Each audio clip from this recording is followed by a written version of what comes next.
Ya estamos grabando la clase. Eso quiere decir que hemos comenzado oficialmente.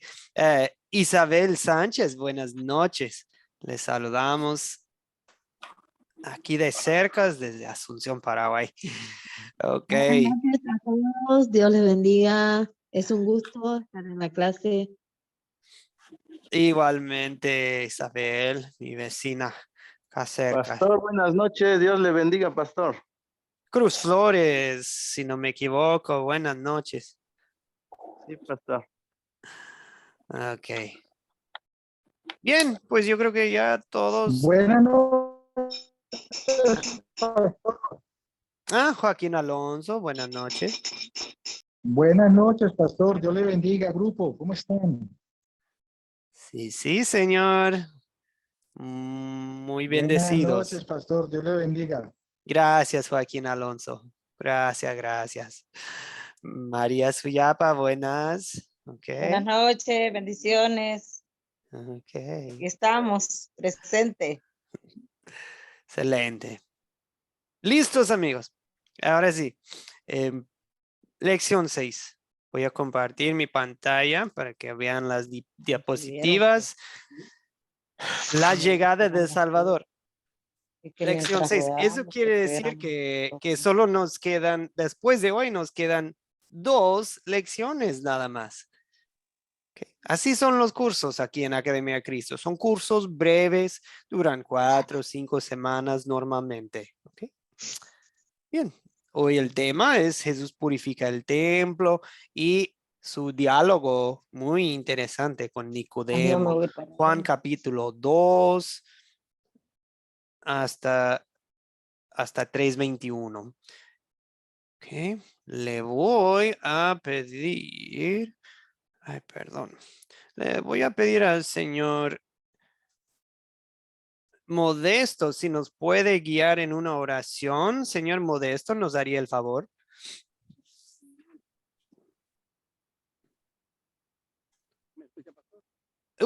Apenas, no le escucho muy fuerte. Pastor, ¿me escucha? Ahora sí. Ahora sí.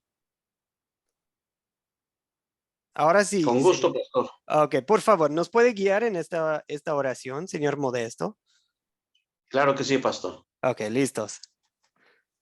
Oremos. Amado Jesús, tú nos has enseñado que no aceptas una adoración externa que permite abusos como los condenados por Jesús en el templo. Pero también tienes otro mensaje para nosotros, que es aún más importante. Ayúdame a creer siempre y solamente en ti, el Hijo que Dios envió en su amor para que yo tenga vida eterna contigo en el cielo. Amén. Amén. Gracias, señor Modesto. Ok, muy bien. Mis amigos, les había encargado una tarea opcional. Opcional, ¿por qué? Porque de lunes a miércoles yo sé que no siempre hay mucho tiempo con trabajos y otras responsabilidades en la vida como para andar haciendo investigaciones, pero yo creo que entre un grupo de 25, alguien sí aceptó mi reto y sí pudo hacer una pequeña investigación acerca del templo de Jerusalén, específicamente en los tiempos de Jesús. O sea, mucho se podrá decir también del Antiguo Testamento, pero nos queremos enfocar más en la parte del Nuevo Testamento, el templo, por ejemplo, en los días de Jesús. Bien, veo 2 manos, Luztela y Modesto Hernández. Luztela, por favor, puede comenzar. Bueno, pastor, yo estuve más o menos por encimita. Buenas noches primero, ¿cómo están? Buenas. Bueno, el templo que se encontraba en medio de una explanada de entre 300 y 500 metros. Estaba dividido en varias zonas y tenía muchas reglas. Por lo menos había un patio donde solamente podían estar los gentiles, y el que se pasara de ahí para otro lado era castigado con pena de muerte. Después estaba el patio de las mujeres, después estaba el patio de los hombres, después había un pequeño atrio donde estaban los sacerdotes, que era donde hacían el altar de los sacrificios y los holocaustos. Tenía una estructura enorme ese atrio, de más o menos de 25 metros de lado por 7 de alto. Ahí hacían los sacrificios prácticamente diarios. Bueno, en el centro del santuario había una pequeña habitación cerrada como por una cortina, donde donde se encontraba el arca. También averigüé que el templo daba muchos ingresos. Hasta los mayores de 12 años tenían que pagar unos impuestos anuales, que era de 2 días de jornal, y para el mantenimiento del clero. También recolectaban el 10% de las cosechas, les daban donativos, las limosnas. Y también que el templo, además de ser religioso, era también político. Era una gran empresa, porque ahí se recogían las pieles, la carne para los sacrificios, los donativos, los impuestos, las monedas. O sea que prácticamente el templo no solamente era religioso, sino también político, y era una gran empresa, por lo cual los sacerdotes siempre vivían de eso. Por ahí más o menos. Excelente, gracias Luztela, un buen comienzo, sí, es cierto, y sí, cuando se habla del templo, pues no mezclamos detalles del Antiguo Testamento, Nuevo Testamento, y bueno, por ejemplo, el arca, ya no se habla del arca en Nuevo Testamento así de, ahí está en el templo, se hace referencia, pero sí, bueno, excelente investigación, muchas gracias, Luztela, sigue Modesto, después Fabián. Sí, pastor. Bueno, ya no me dejaron mucho, ¿verdad? ¿Qué decir? Pero sí hay partes que sí, hay que contemplar. Dice que se localizaba en la explanada del Monte de Moriah. Ahí está, en la explanada hicieron el templo, el segundo templo. ¿Alguien se acuerda de qué, o sea, qué importancia hay de Moriah? ¿En qué otra historia bíblica aparece Monte Moriah? De Abraham y de Isaac. Sí, interesante es que Abraham casi sacrifica a su hijo en los montes de Moriah, en la misma zona probablemente. Exactamente. Bueno, entonces dice que tenía 500 metros de largo y 300 metros de ancho. Sí, es lo que medía el templo. Sí, y también dice que el templo fue terminado por completo al tercer día del mes de Adar. Sí, o sea, en el 6º año del reinado de Darío. Sí, nada más que dice que cuando fue terminado el templo, muchos se alegraron, pero otros lloraron, que porque el segundo templo era o sea, no estaba muy lujoso como el templo de Salomón, ¿no? Se decía que estaba un poco más austero. Y lo vino a renovar Herodes el Grande, ¿sí? En el tiempo de Jesucristo, ¿sí? También se dice que el segundo templo, ¿sí? Había varias puertas alrededor de él, como en el templo de Salomón. Es todo lo que investigué, pastor. Excelente, gracias, Modesto. Sí, vamos cada vez más armando más, que es como un rompecabezas, ¿verdad? Todo esto de la información de varios templos. Excelente. Fabián, sigue. Bueno, se escucha, ¿no? Sí, Fabián, buenas noches. Bueno. Bueno, el templo de Jerusalén fue el santuario más importante del reino de Judá y del judaísmo, hasta su destrucción en el año 70. Bueno, según la Biblia, este templo fue construido por el rey Salomón, hijo del rey David, alrededor del año 960 a.C., y funcionó como santuario principal de los israelitas. Era utilizado como centro de culto para la adoración de Yahvé o Jehová. En su interior contenía el Arca de la Alianza, un altar de oro, candeleros de oro, una mesa con panes sagrados y demás utensilios empleados para llevar a cabo el culto del dios Yahvé.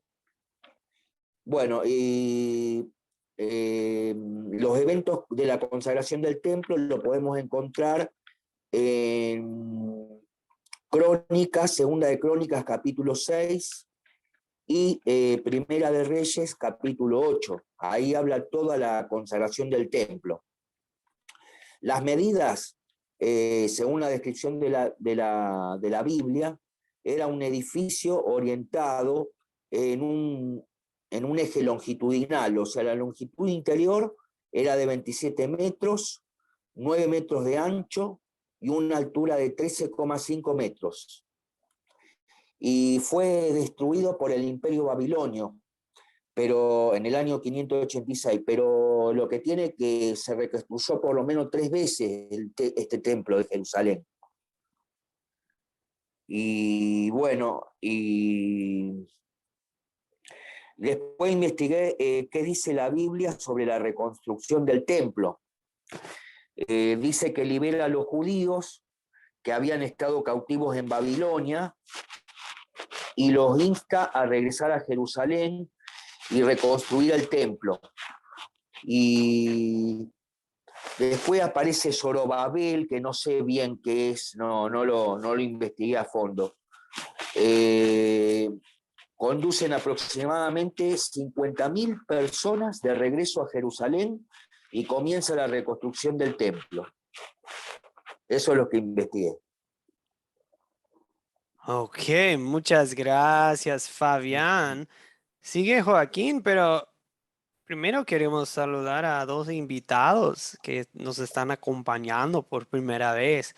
Se trata del señor Sereno junto con su esposa Verónica. Muy buenas noches en el nombre de Academia Cristo y bienvenidos. ¿Desean saludar al grupo Sereno y Verónica? Seferino. Ah, Seferino, perdón, en el chat apareció como Sereno. Y yo, ajá, bueno, Seferino, eso ya Dios se le entiende bendiga. más. Dios le bendiga, pastor. Dios le guarde. Gracias, Seferino. Mil disculpas. Verónica, buenas noches. Buenas noches, Dios lo bendiga, hermano. Ah, qué bien. Gracias, gracias. Bienvenidos. Yo soy Joel, su servidor y profesor de Academia Cristo. Les saludo desde Paraguay en esta noche. Un gustazo. Qué bueno, mi hermano. Qué bueno escucharle. Qué lindo. Maravilloso Sí, programa, hermano. excelente. Qué bueno que nos acompañe y si en algún momento ustedes desean también inscribirse, solo le avisan a Joaquín, a César y ellos me pueden informar y hacemos lo posible por integrarlo, pero eso depende de ustedes, ¿ok? Ah, bueno, pastor. Bueno. Pero bien Bueno, pueda. bueno, Dios le bendiga. Ok, excelente. Gracias, Joaquín, por invitarles y por avisarnos que tenemos invitados hoy. ¿Desea usted Amén, aportar acerca del templo del Nuevo Testamento? Sí, pastor. Hubo una pequeña investigación. Bueno, vamos a mirar. Permítame un instante. Sí.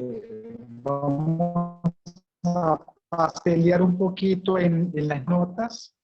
Dice, bueno, algunos datos los voy a omitir porque ya los compañeros, nuestros hermanos, ya los expusieron, Ujú. pero dice que el templo tenía una medida de 27 metros de longitud, un interior, un ancho de 9 metros y una altura de 13.5. ¿Aló, pastor, me escucha? Aló, pastor. Sí. Adelante, Joaquín, sí le estamos escuchando. Si quiere Sí, pausar su video, eso el ayuda. emperador romano. Ajá, perdón. Ok. Permítame un instante.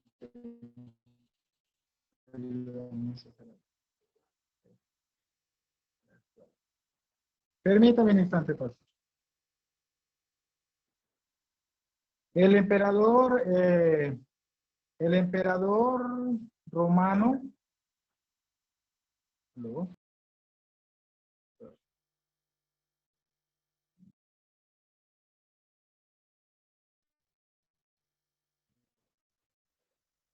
Adelante, hermano. Bien pueda, bien pueda. Joaquín Alonso, sí le escuchamos.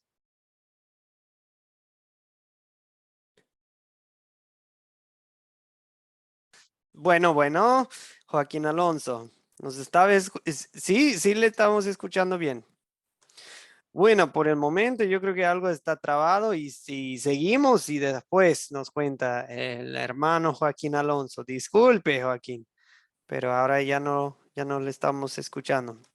Ok, mis queridos amigos, sí, eh, yo creo que ya dijeron lo importante, pero sí, en cierta forma ya estamos hablando del segundo templo, algunos hasta le llaman el tercer templo, porque hasta el segundo templo tuvo que ser remodelado, renovado. El primer templo, Salomón, fue destruido por los babilonios, ahí por el año 586. Dentro de poco volvieron los judíos y en los días de Esdras, de un profeta que se llama Ageo, sí fue reconstruido, pero también sufrió daños unos 200 años más o menos antes de Cristo. El templo fue blasfemado. Em, entonces, bueno, pasó el pueblo judío por tiempos difíciles en el periodo intertestamentario, ¿ok? Entonces, ya Le para... pregunto, pastor, Sí, Fabián. no quedaron restos arqueológicos del templo, ¿no? ¿No se conservaron? Sí, claro que sí, señor. Hoy Ah, día alguien puede ir ahí.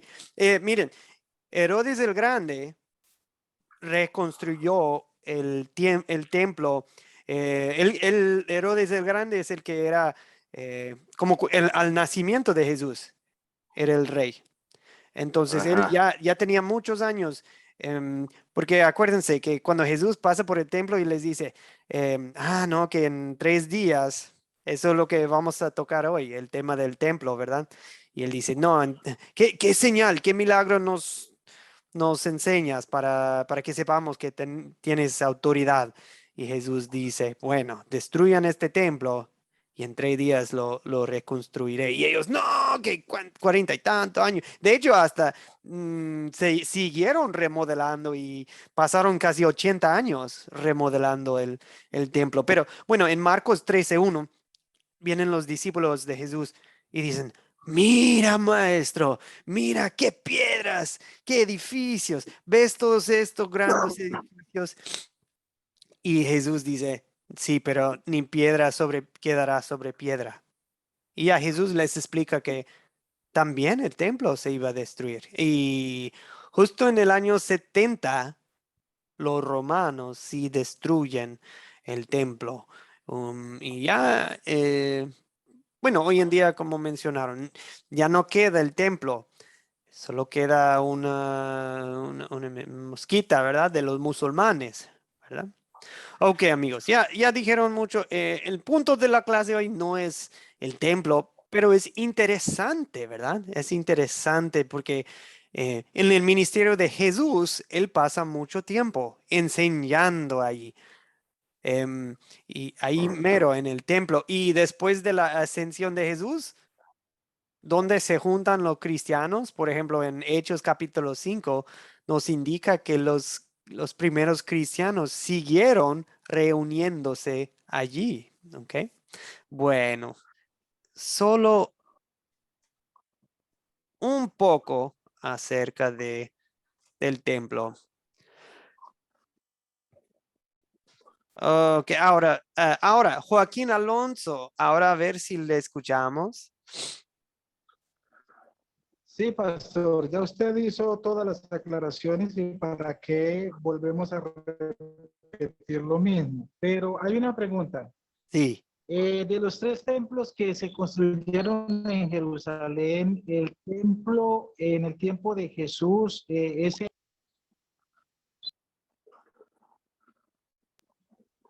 Sí, pastor, me escuchó.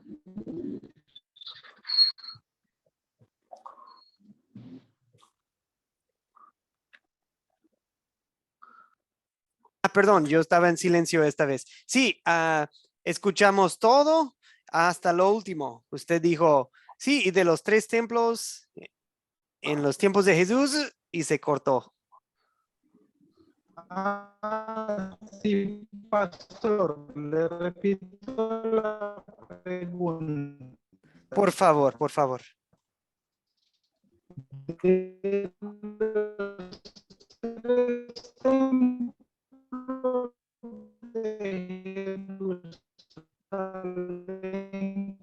que se conocen la historia, el templo que había en los tiempos de Jesús.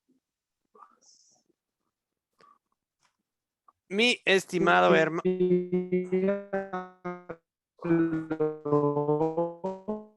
No se le escucha nada, profesor. Sí, Joaquín Alonso, ¿puede poner su pregunta en el chat? Profe, Sí. lo que sucede es que hay tormenta y yo también estoy un poco afectado porque justo está ¿Aló? empezando a llover acá. ¿Me escucha? No, Joaquín Alonso, no se escucha bien, se escucha muy entrecortado. Nos indica José que es por las tormentas. Tranquilo, hermano, nos pasa a todos, no se preocupe. Y para todos ustedes, si eso llega a pasar, no pasa nada. Ese es el lado negativo de clases en línea, ¿verdad? Que nos puede pasar a todos. Pero bueno, Octavio pregunta si hay una profecía acerca de la construcción del tercer templo. Bueno, en cierto sentido, el templo en los días de Jesús, en cierta forma, ya es el tercer templo. Amigos, el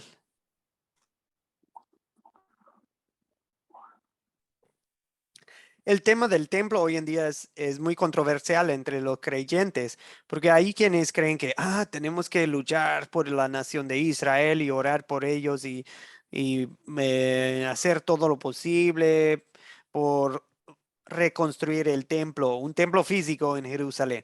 Pero no, amigos, eso ya no es lo que la Biblia dice. Es un malentendido de las escrituras.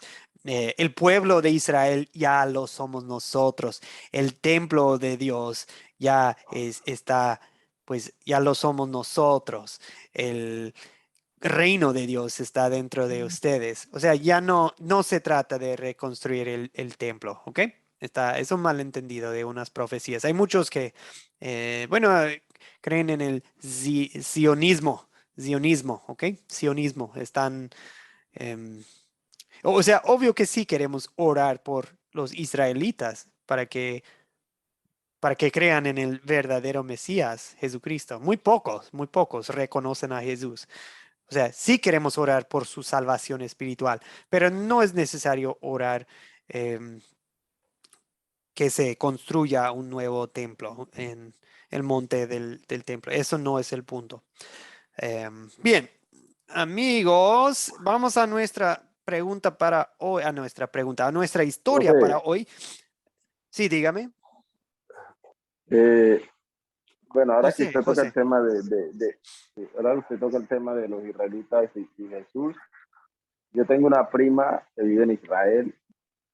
Ella se casó con un israelita y se fue para allá. Ella es de la Iglesia Pentecostal Unida de Colombia. Pues, es el lugar donde se congrega.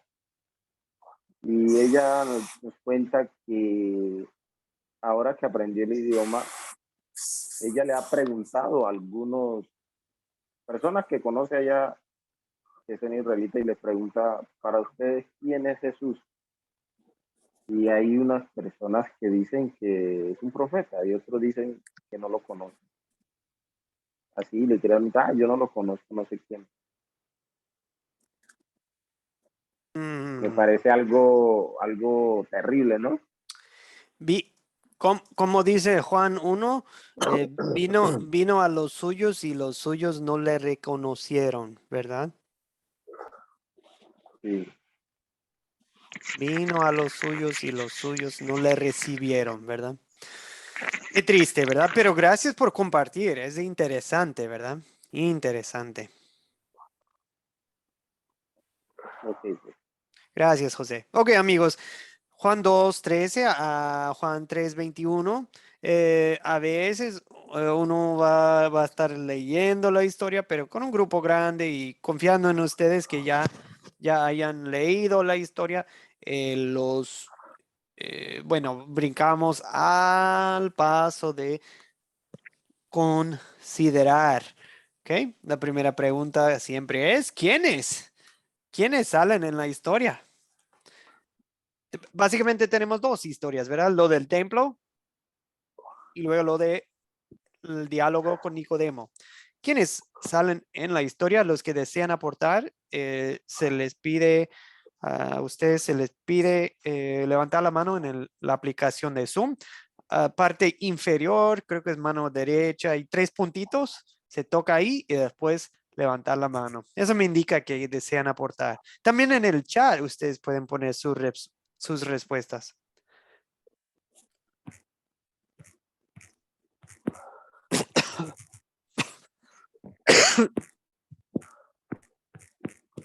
Ay, perdón, qué pena. Ok, ¿quién desea aportar?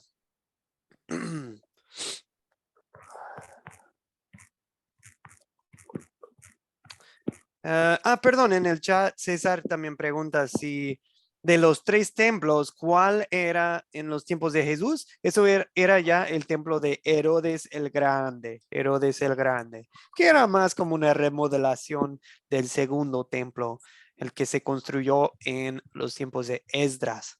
Okay. Jocelyn, adelante.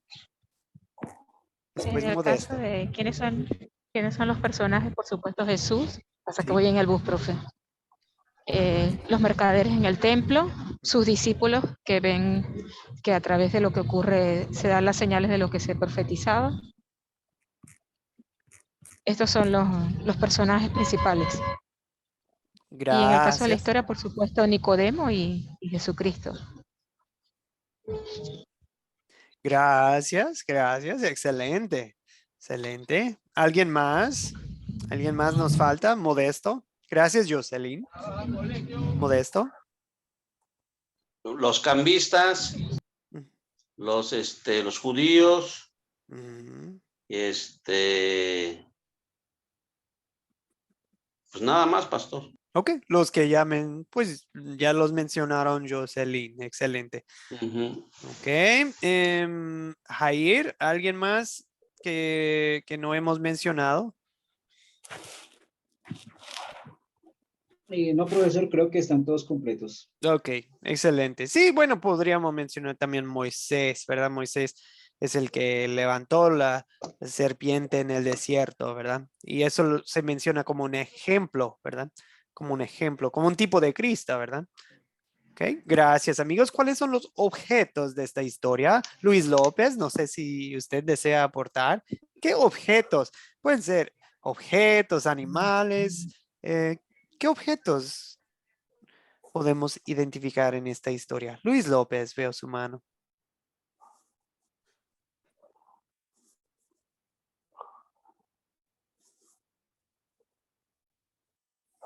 Ok, no le escuchamos, Luis, pero ahí está en el chat Lustela diciendo fariseos, Nicodemo, Jesús. Bueno, Jesús y lo ponemos. Perdón, bueyes, palomas, ovejas. Sí, José Tuirán, adelante. Ya tenemos bueyes, palomas, ovejas. Sí, o sea, básicamente, profe, esas son los animales que se encuentran ahí. son los bueyes, las palomas, ovejas, y pues estaban los cambistas, que también había dinero, y pues esos son como los El que yo templo. como Sí, tal. sí. Bien, bien. Bueno, podemos incluir el templo. Tal vez podemos incluir como lugares, edificios también en la siguiente, de dónde, ¿verdad? De dónde. Ok, bien. También vemos monedas, se mencionan. Ok, gracias. Gracias, José. Algo más. Siento que hay una cosita más. No sé si ya mencionaron. Jairo, ¿usted notó algún objeto? Ah, perdón, tiene que activar su micrófono, Jairo. Gracias, José. Jairo, adelante. Ahora sí, Sí, ahora sí. pastor.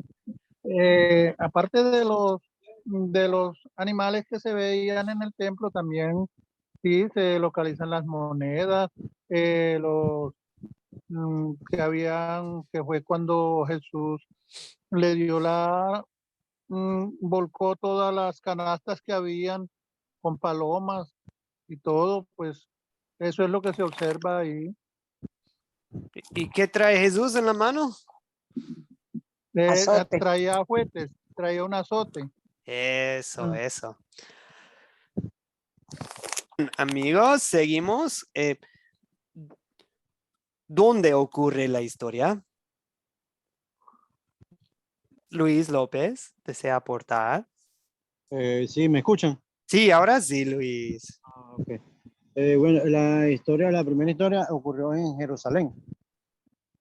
Ujú, ujú. Sí, bien, bien. Y Ok. donde se habría criado Jesús, que era Nazaret. Ok, gracias. Sí, Jesús, originario de Nazaret, gracias. Y también la siguiente pregunta, ¿cuándo? ¿Cuándo? ¿Cuándo toma lugar esta historia? Tenemos Yo creería, profe, José. sí, yo creería que eso es como en el año 32 de Cristo. Bueno, o sea, no Puede estamos ser, en su último año. Correcto, en ese sentido no estamos, o sea, este no es el año en que muere Jesús. ¿Ok? ¿En qué temporada estamos? ¿En qué temporada? Sí, perdón, vamos a levantar la mano, por favor. César, adelante. sí, ¿Cuándo ocurre la historia? Pastor, bueno, dice exactamente en el versículo 13, estaba cerca la Pascua de los judíos y subió Jesús a Jerusalén. Creo que fue en ese tiempo, pastor, durante la fiesta o cerca de la fiesta de los judíos, de la Pascua.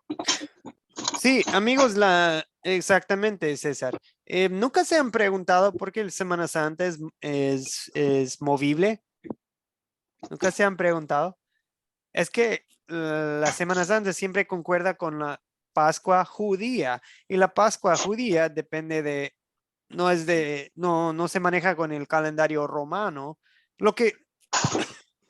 El calendario que usamos es un calendario romano, pero la Pascua depende de los ciclos de la luna y del calendario judío. Y por eso la Semana Santa se mueve de marzo, abril o sea, estamos en nuestra forma de pensar por marzo, abril, ¿verdad? Semana Santa, la Pascua estaba cerca, ¿ok? Y cuando llega Nicodemo con Jesús, también tenemos una pista. No una pista, pero un detalle en 3:2. 3:2. ¿Cuándo va Nicodemo con Jesús? De noche, pastor. Ok, de noche, de noche. Sí, perdón, varias manos estaban levantadas y yo no señalaba a nadie, qué pena. Ok, bien. Siguiente pregunta. ¿Cuál es el problema en esta historia? Modesto y Fabián. Modesto, ¿qué problema se observa en esta historia? Pues el problema es que habían hecho ya el el templo de Dios en un mercado, ¿no? Ahí es donde surge el problema y es donde el Señor Jesucristo se dice que el celo de su casa lo consume, ¿no? O sea, prácticamente se enoja y es donde empieza a hacer voltear las mesas y todo eso, ¿no? Y en la otra historia, el problema es el espiritual de Nicodemo, ¿no? En que estaba muy arraigado lo que es la religiosidad, ¿sí? Y no veía lo espiritual. Ok, muy bien. Fabián, adelante. ¿Qué problema observa Fabián en la parte de Nicodemo? Bueno, primero yo voy por parte. Primero usaron el templo como casa de mercado y a Dios no le gustó esto y se enojó con la gente. Era un acto de desobediencia de parte de los ignorantes, entre ellos los cambistas, los que cambiaban las monedas, los jornaleros. Bueno, y Nicodemo es fariseo también, pero no entiende el reino de Dios. Entonces debió nacer de nuevo, porque Jesús le dijo, si no nace del agua y del espíritu, no puede ver el reino de Dios. Exactamente. Entonces, bien, repasemos en breve la historia. Jesús llega al templo y pues cuando ve que es es un mercado de abastos, animales, dinero, ruido, y dice, bueno, se hace un azote y empieza a correr los animales. Y fíjense que no dice que estaba pegando a personas con el azote, lo estaba usando para correr los animales, ¿verdad? Los que aquí trabajan con animales van a entender bien eso. Un azote tiene un buen uso sin abusar de nadie, ¿verdad? Hay diferencia ahí. Y en el 2:16, Jesús dice, saquen esto de aquí. No cambien la casa de mi padre en un negocio, en un mercado. Y en eso, sus discípulos relacionaron lo que estaban haciendo Jesús con un versículo del Salmos, de Salmo 69. El celo de tu casa me consume. ¡Ay! Ya que estás haciendo esto, ¿qué señal nos das? ¿Qué milagro nos das para que sepamos que tienes autoridad? Y Jesús, destruyan este templo y en 3 días lo levantaré. Dice, 46 años tardó en construir este templo. 3 días lo vas a reconstruir. Pero Jesús hablaba de su cuerpo. Y cuando resucitó de entre los muertos, sus discípulos se acordaron. Bueno, más o menos así es como lo pueden hacer cuando es contar la historia, ¿ok? Y también pueden involucrar al grupo con preguntitas o algo así. Bien, veo la mano de Dagoberto. Dagoberto, adelante.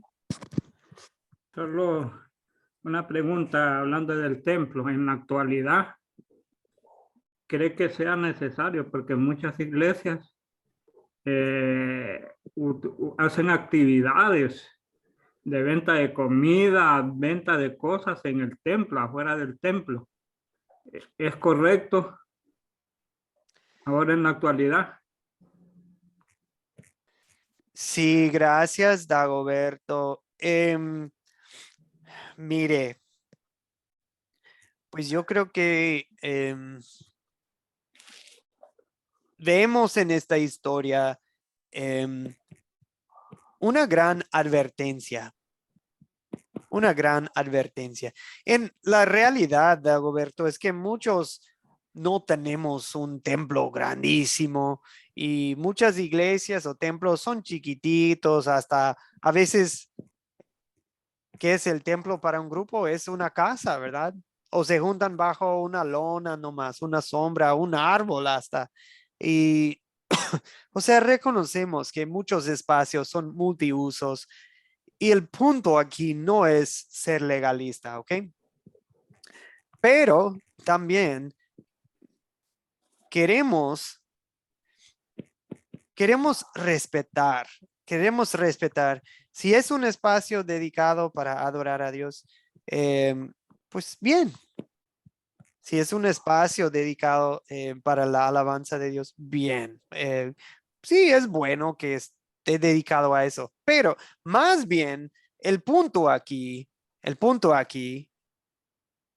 es que en vez de dedicarse al ministerio del evangelio, en vez de dedicarse a la oración, en vez de dedicarse a la palabra de Dios, se estaban metiendo en negocio, estaban adorando la plata, estaban juntando dinero y eso fue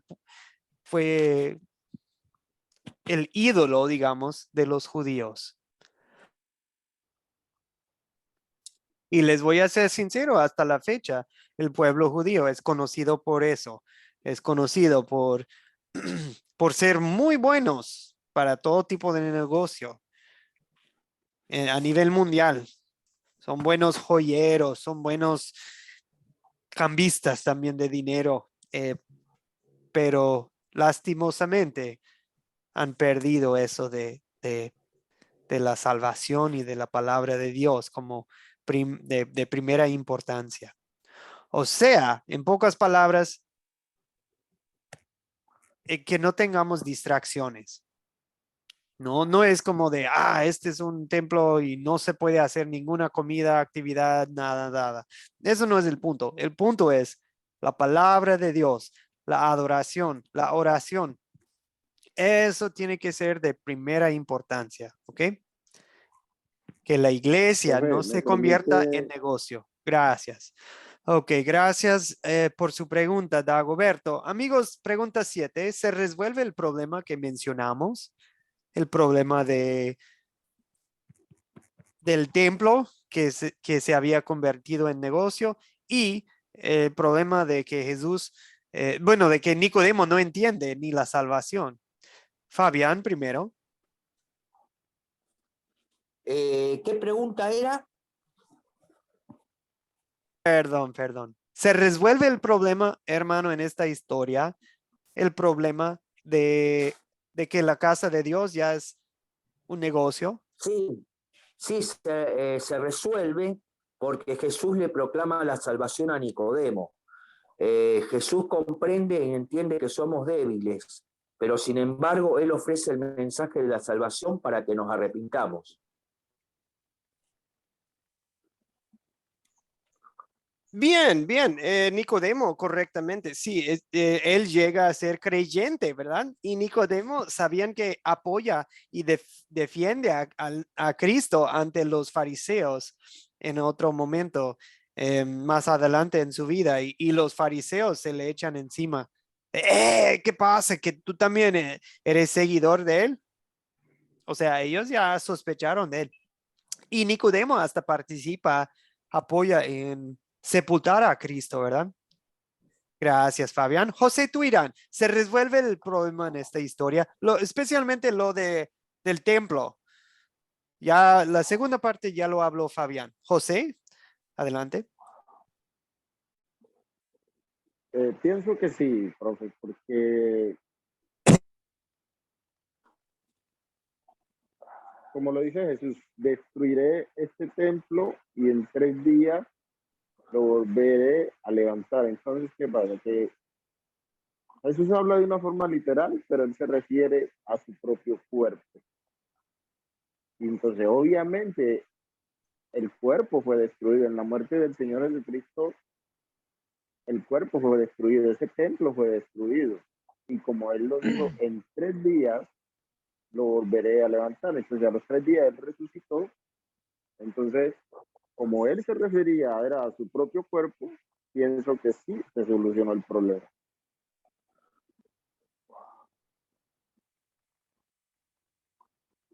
Ese es mi aporte, profe. Gracias, José. Muchas gracias. Interesante. Sí, parece que se resuelve, pero ¿saben qué? Jesús limpia el templo 2 veces. ¿Sí lo sabían? Porque en esta ocasión no era así Semana Santa de cuando Él entrega su vida por nosotros. Pero interesante que en otro año, ya llegando a la Pascua, o sea, la Pascua es cuando se junta toda la gente en Jerusalén, es como Semana Santa, ¿verdad? Es la hora pico, es la temporada alta en Jerusalén. Y Jesús tuvo que limpiar el templo otra vez en Mateo capítulo 21. Y parece casi igual, pero no es igualito. Son 2 distintas ocasiones. Ok, gracias amigos. También no pasemos por alto nuestro problema. Eso vamos a hablar ya de nuestro problema. También se soluciona, pero eso lo dejo para la pregunta de ¿dónde vemos el amor de Dios? Mi pregunta favorita.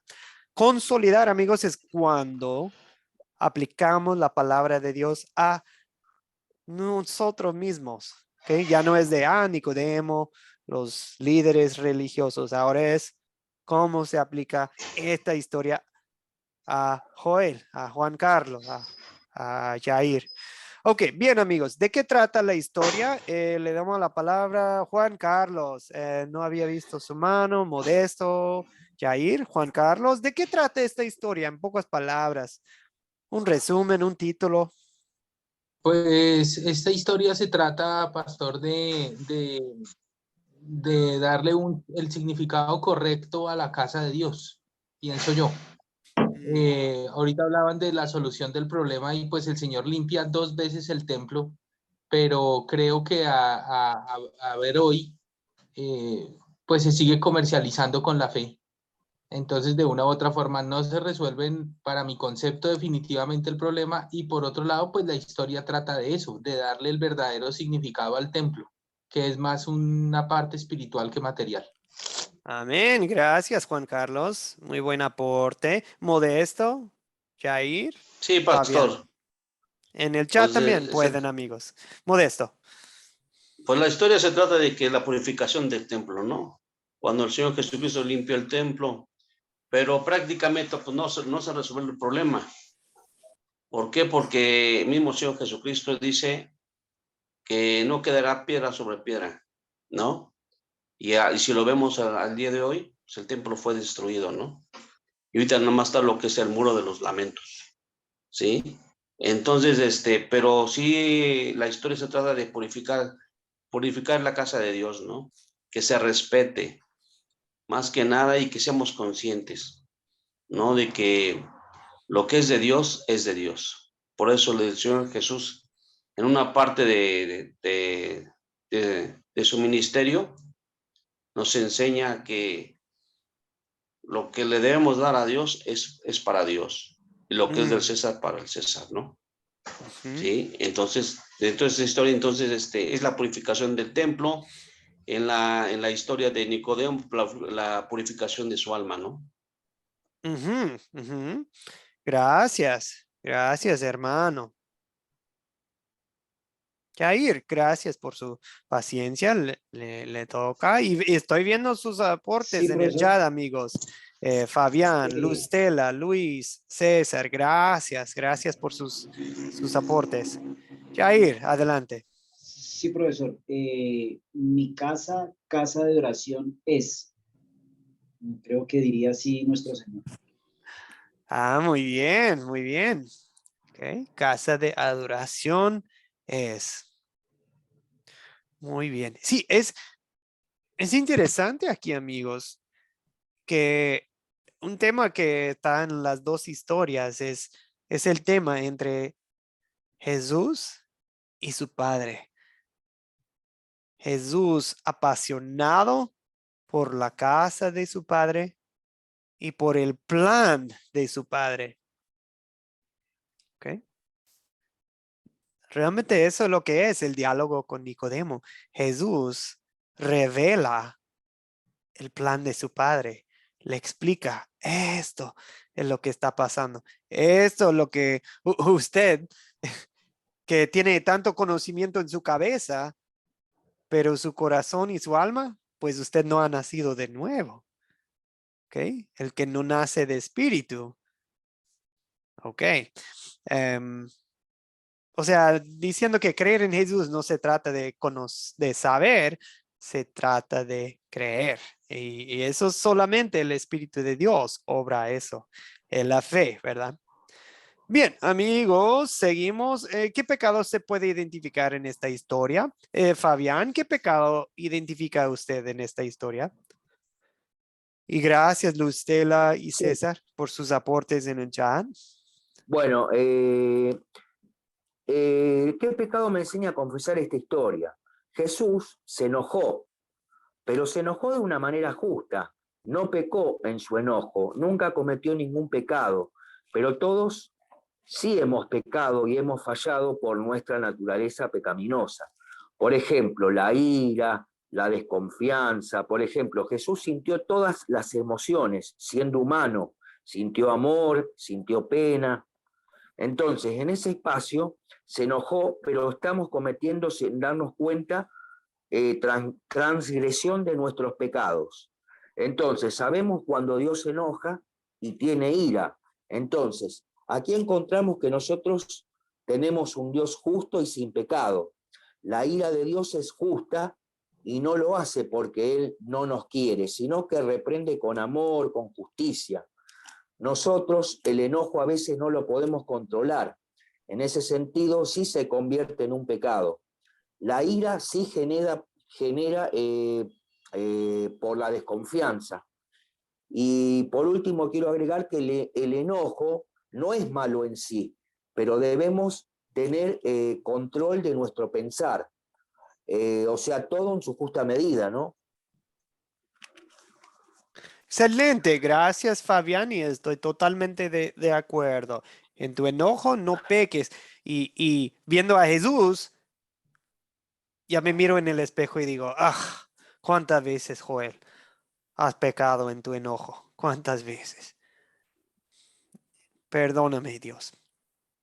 Por el otro lado, amigos, quiero identificar algo que es también cuando vemos algo que no está bien, cuando vemos una injusticia, cuando vemos algo que no concuerda con la palabra de Dios, y yo quiero confesar el pecado de inacción.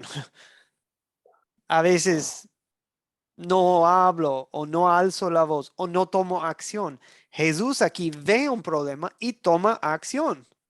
No es pasivo, sino pues toma la acción. No teme el conflicto con los líderes ni con los cambistas. No les tiene miedo, sino que toma la acción correcta para honrar a su Padre. Y yo confieso a Dios que a veces veo un problema, veo algo que no está bien y me porto como cobarde y no hago lo que debo hacer. Perdóname, Dios, por ello. Modesto, sigue usted, después José. Adelante, Modesto. Bueno, aquí el pecado que me enseña a confesar esta historia es más que nada, es el pecado de la idolatría. ¿Sí? El amor del dinero. ¿Sí? Porque mismo Dios nos enseña, ¿no? Que el que ama el dinero no puede entrar en el reino de los cielos. ¿Sí? Y entonces aquí vemos cómo están idolatrando mucho lo que es el dinero. Por ejemplo, los líderes religiosos, pues eran los encargados de ver que el templo estuviera en buenas condiciones, ¿sí? Y ahí yo veo que es como hoy en día en los tianguis, ¿no? Rentas los lugares, ¿sí? Para obtener, ¿qué? Una ganancia, ¿no? También los vendedores, ¿sí? También vio el Señor Jesús que multiplicaban el precio de los animales, ¿sí? Entonces, más que nada es la idolatría del amor al dinero, ¿no? Obtener ganancias deshonestas, ¿no? Entonces, eso es lo que, más lo que el Señor fue su enojo, ¿no? ¿Por qué? Porque no puede ser posible que dice que los líderes religiosos vendan lugares o estén ahí, nada más viendo cómo el dinero se va multiplicando, ¿no? Hasta los cambistas robaban. Sí, daban los cambios injustos que no daban conforme al precio de la moneda, ¿no? Sí, sí. Sí, Modesto, muchas gracias, hermano. Yo, de parte de los cristianos de mi generación, confieso el pecado de convertir la palabra de Dios en negocio. Muchos predicadores ya predican un evangelio de prosperidad. Hay que dar el tal dinero, declaro tal dinero y Dios te lo va a multiplicar 100 veces y te echan todo tipo de mentiras. Te obligan a dar una ofrenda en vez de que sea voluntario del corazón. Te obligan, te mienten, todo tipo de cosas. Tantas cosas que se han hecho en el nombre de Jesús para sacarle plata a la gente. Que Dios perdone esta generación malvada y corrupta de la cual pertenezco. José. Es correcto, pastor. Y por eso, amigos, no cobramos en Academia de Cristo, porque hay tanta gente que convierte en negocio esto de la palabra de Dios. Y quiero vomitar cuando pienso en eso. Y gracias a Dios hay creyentes muy generosos que apoyan este ministerio. Y por eso no tenemos que cobrar algo, porque hay otros que apoyan esta obra, ¿ok? Pero por eso es gratis, ¿ok? Sí cuesta, confíame, cuesta. Pero hay otros que respaldan este ministerio para que a ustedes no se les cobra nada, para que todos sepan que no se trata de sacarles plata en ningún momento. Gracias, amigos. José, adelante. ¿Qué pecado se observa en este pecado? En este pecado, en esta historia. Bueno, yo diría que más que es como un pecado como tal, pero bueno, básicamente hablaría de lo que es el irrespeto, porque al convertir el templo de Dios en una plaza de mercado, por decirlo así, eso es un irrespeto. ¿Cuándo pasa esto? Cuando uno irrespeta las cosas de Dios y respeta la casa de Dios. Una opinión personal. Pienso que uno lo hace cuando el corazón de uno está lejos de Dios. Porque cuando hay ese temor de Dios en el corazón de uno, mire, yo asisto cuando estoy en la escuela dominical los domingos de la mañana. Hay veces me veo tentado, como siento que me entra un mensaje al celular y entra otro y entra otro. Obviamente el celular en silencio. Y me veo como tentado a mirar qué es lo que está pasando. De pronto uno no sabe qué sucedió. Y yo siento como ese temor, yo siento como ese miedo, porque me da como ese temor sacar el celular cuando se está de pronto en medio de la alabanza o se está en medio de la predicación. Yo siento ese temor a yo estar como pendiente del celular o mirar el celular cuando estoy en medio de pronto de una adoración, estoy en medio de una predicación. Entonces yo pienso que cuando el corazón de uno está lejos de lo que es el temor de Dios, se presta para eso. Y eso lo ve uno en muchas iglesias. Uno ve muchos cristianos que están en la iglesia y uno los ve chateando, uno los ve recibiendo llamadas, uno los ve haciendo ese tipo de cosas. Yo pienso que cuando uno va a la iglesia, esa hora y media, esas 2 horas, son dedicadas por completo a escuchar y a uno rendirse en cuerpo, alma y espíritu totalmente a Dios para que Dios obre en uno. ¿Sí? O sea, es que uno ve ese tipo de cosas. Incluso otra cosa que yo incluso lo he hablado con algunas personas de la iglesia, algunos hermanos de la iglesia, yo siento que a mí me da como ese temor, o yo a veces digo, yo no estoy de acuerdo que cuando en medio del culto, por ejemplo, un culto en semana, que no se le da clase a los niños porque son un poco los que van, pero los niños están en la predicación y los niños están corriendo dentro de la iglesia. Hay niños de 5, 6 años que la mamá no los aguanta porque empiezan a correr unos con el otro. Entonces yo digo, ¿por qué sucede esas cosas? Y hay una hermana que tiene unos niños de esa edad y llega y les dice, siéntense aquí y no se me paran porque la casa de Dios se respeta. Y esos niños no se paran de esa silla ni siquiera un instante. Entonces yo digo, ¿por qué los hijos de esa hermana son obedientes y se quedan ahí? ¿Y por qué los niños de las otras hermanas no hacen lo mismo? Entonces yo pienso que eso es, en una parte la enseñanza, la educación, y otra parte la que yo toco es como ese irrespeto hacia las cosas de Dios. Por eso sucedió lo que sucedió en Jerusalén en los tiempos del Señor. Yo pienso que el Señor se vio tan irrespetado que actuó de la manera que actuó. Ok, ¿Cierto? gracias, José.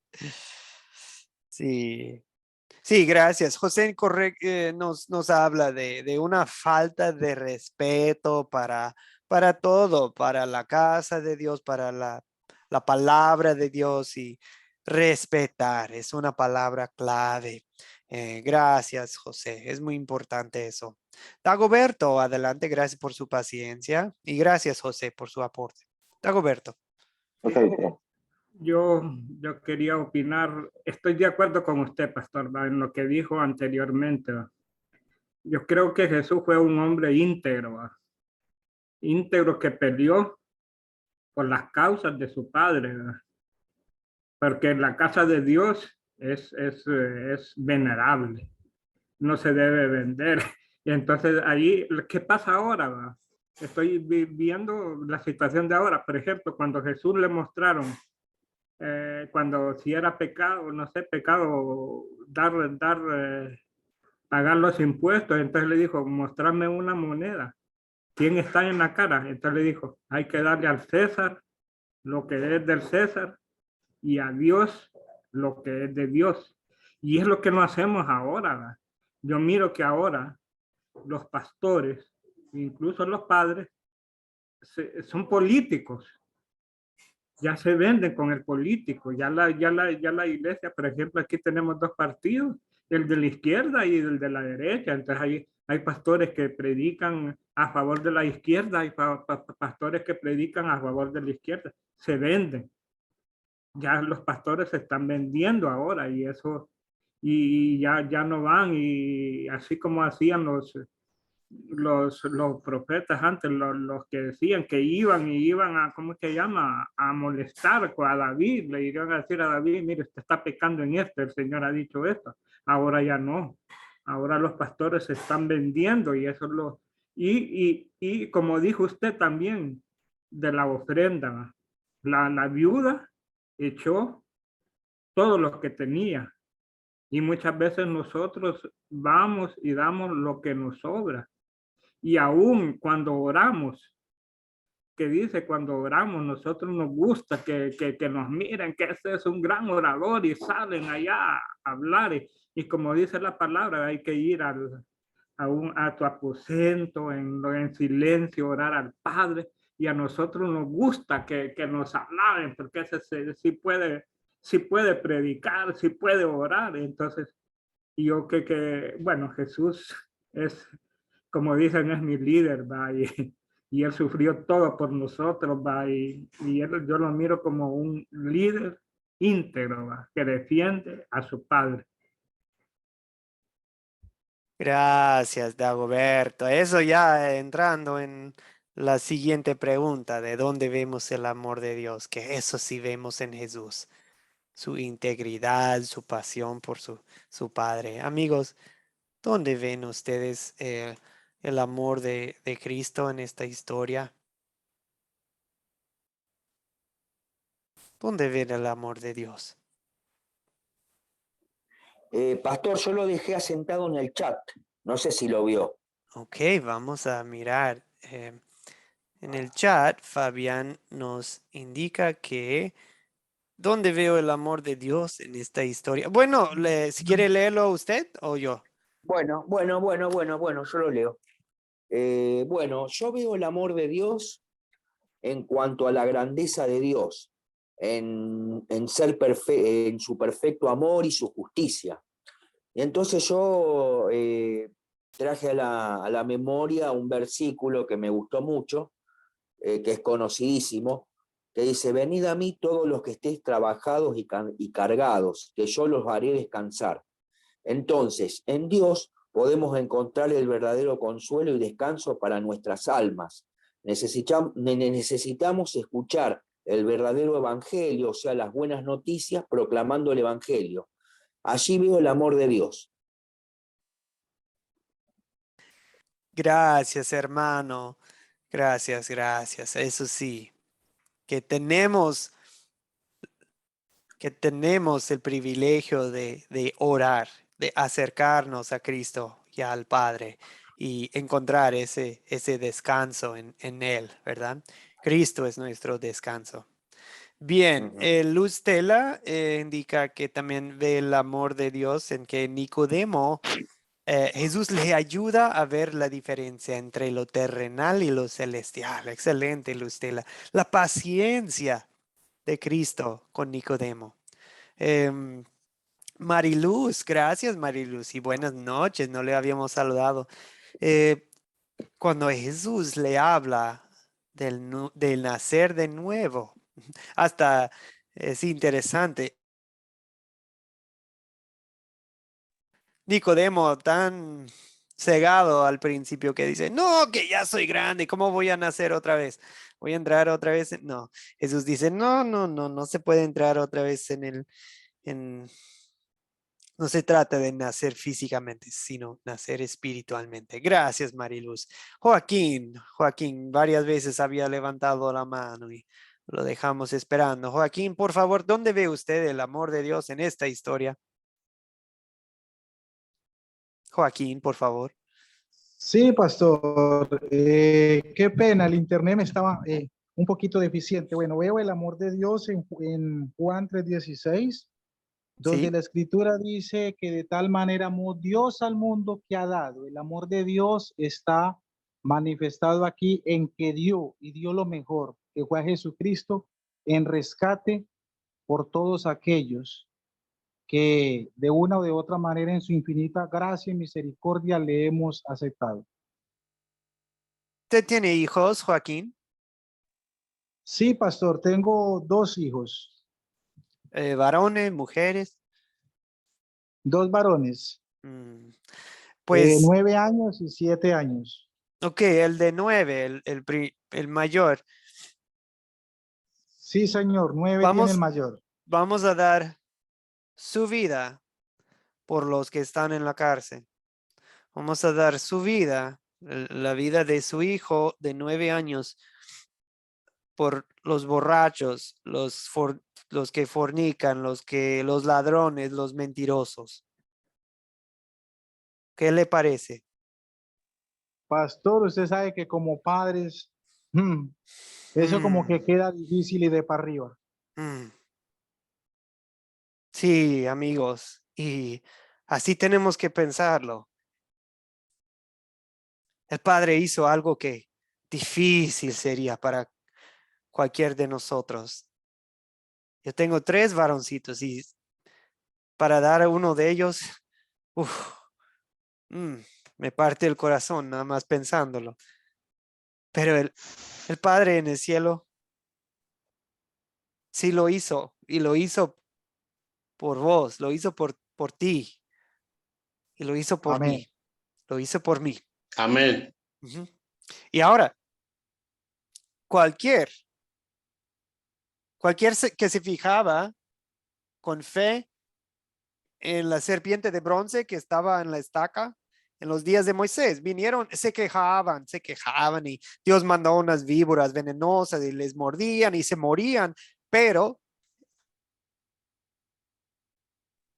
pidieron en oración, pidieron a Moisés que orara por ellos y Dios dijo, no, Moisés, vamos a poner una serpiente de bronce en un palo y los que miran con fe se van a salvar.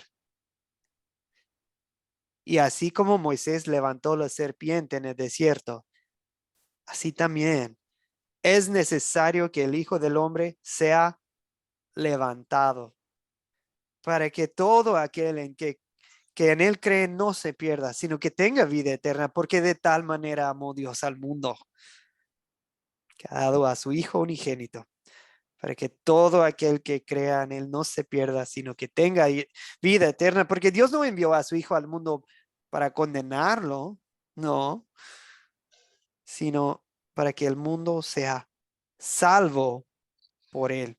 El que en él cree no es condenado, pero el que no cree ya ha sido condenado porque no ha creído en el nombre del unigénito Hijo de Dios.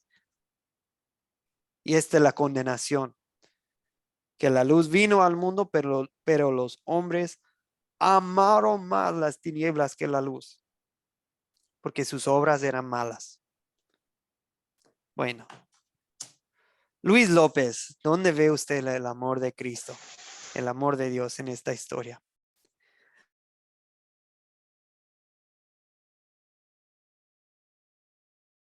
Luis López. No le escuchamos, Luis. ¿Ahora me escucha? Ahora sí. Ok, mira. Veo el amor de Dios cuando Jesús purifica el templo, que está airado y está destruyendo toda la mercadería. Y aún así está firmando la promesa que dice que destruí este templo y en 3 días lo levantaré. Que aún así, ustedes están haciendo esto, yo voy a morir por ustedes para la salvación.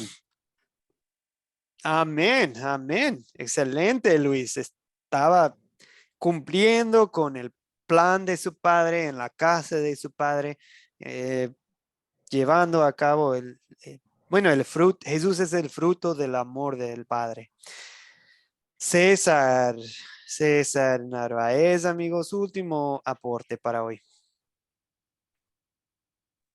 Pastor, sí, yo veo el amor de Dios en esa manera de acoger a Nicodemo, que Dios o Jesús sabía que era de sus enemigos, por si podemos decir así, porque ellos fueron los encargados de hacerlo padecer en la cruz. Entonces, mire con cuánto amor lo recibe, a pesar de que él de pronto se avergüenza un poquito y va de noche, no quiere que lo vean, pero el Señor estaba ahí porque él vino a lo suyo, vino a salvar y él no iba a perder la oportunidad de escuchar a este maestro para poderlo guiar, para que él fuera salvo también, pastor, así como hizo con todos nosotros también. Sí, me encantó un versículo que el viento sopla de donde quiere y lo puedes oír, pero no sabes de dónde viene ni a dónde va. Así es todo aquel que nace del Espíritu. O sea, hay un misterio con el viento. Usted no sabe en 2, 3 días cómo va a ser el viento, ¿verdad? Se puede mirar en internet si va a ser mucho aire, poquito aire. Tal vez saben, tal vez no saben. Pero Dios sí sabe cómo va a ser el viento el día de mañana, en 100 años, si esta tierra sigue girando. Dios también sabe en qué corazón va a obrar su Espíritu Santo. Y Dios eligió el tuyo. Qué gran amor es Dios. Que tú has nacido de nuevo. Tú has nacido de agua y de la palabra. Tú has nacido de espíritu. lo que nace de espíritu, eres tú. El nuevo Amén. hombre en cada uno de ustedes. Por eso están aquí. Y ya veo el Espíritu de Dios obrando en ustedes. Me alegra y veo la salvación de Jesús produciendo frutos en ustedes. Y ahora nosotros también nos apasionamos por la palabra de Dios, por el ministerio de Dios y por todo lo que es de nuestro Padre. Que tengamos esa misma pasión de Cristo, que nosotros también tengamos el corazón de Cristo de no solamente evangelizar a las multitudes, pero Jesús también evangelizó a uno, Nicodemo. Tomó el tiempo de explicarle, que nosotros también tomemos el tiempo de explicar. Eso es lo que necesita mucha gente. Necesitan a usted. Necesitan escuchar lo que usted está aprendiendo en Academia de Cristo. Yo sé que para algunos tal vez estaban buscando teología avanzada donde usan términos muy, no sé, muy largos. Tal vez para algunos dicen, Academia de Cristo es muy básico. Amigos, eso es lo que el mundo necesita. Necesita escuchar de Cristo, necesita escuchar el plan de Dios. No necesitan teología avanzada. Sí hay momentos para eso, o sea, sí hay momentos para teología, pero lo que necesita el mundo es escuchar que Dios ama tanto al mundo que envió a su Hijo. Eso es lo que necesitan. Y Dios le está regalando al mundo ustedes, un ejército de evangelistas. Dios les bendiga, amigos. Cerremos la clase con una oración hoy. ¿Okay?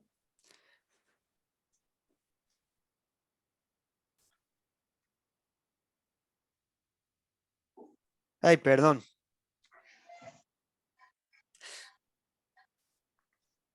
Padre Santo, que celo por tu palabra y por tu obra nos consuma, que nos dediquemos al 100 a servirte en cada aspecto de nuestra vida, en el trabajo, en el hogar y también si nos concedes, Dios, si nos lo concedes, también de juntar a gente para enseñarles tu palabra, para adorar y orar juntos. Señor, también te alabo porque tu Espíritu Santo está obrando entre nosotros por medio de tu palabra, por medio del agua, y pues hemos nacido de nuevo. Si